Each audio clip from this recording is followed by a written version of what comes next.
Naongea na wachungaji wote, mabishop, mapastors, mareverend, maapostle, maprophet. Hata mimi ni prophet.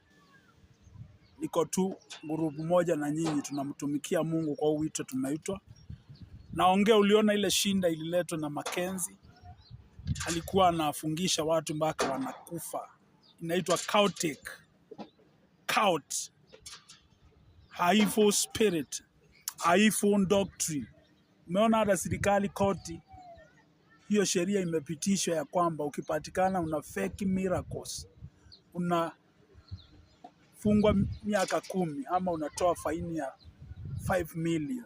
Mimi nauliza watumishi wa Mungu na kanisa la Yesu Kristo, tubandirike. Najua kuna wale wana miujiza ya uongo. Mimi najua kuna mapaza wana manyoka. Pale Njakaranda kuna paza ako na nyoka. Amesiweka mangunia zimeng'olewa meno, akiitwa mahali akaombe. Anaenda kung'oa majini, anasema ni majini, kumbe ni yeye amepepa nyoka na timu yake.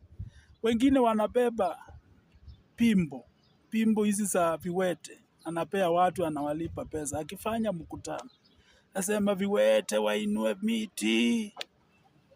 Hiyo miti inainuliwa na inapitishwa kwa madhabahu ikiwekwa wakienda, ili watu waone vile umetembeza viwete. Nimetembea makanisa mingi. Pale mbele unaona kwa madhabahu kuna miti imewekwa ya viwete. Unauliza hizi viwete zilitembea lini? Maapostles, nyinyi ndio mko na hiyo tabia. Wale maapostles wako na makanisa makubwa hapa town Nairobi.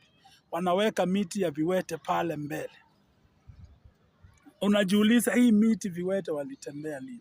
Kumbe wengine wananunua tu miti. Uliona pale ule mhubiri anaitwa Lukao alijaribu kufufua mtu, alikuwa amelipa mtu akakufa akiwa kwa sanduku. Akaanza kufumua tu tukaona.